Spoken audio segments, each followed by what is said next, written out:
அந்த கதை முடிந்த கதை, எந்த மனம் மறந்த கதை. என்ன செய்ய விடுகதை போல் என்னுடைய பிறந்த கதை.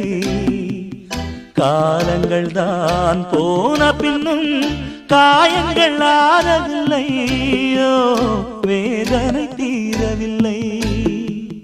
சொல்லிவிடு வெள்ளி நிலவே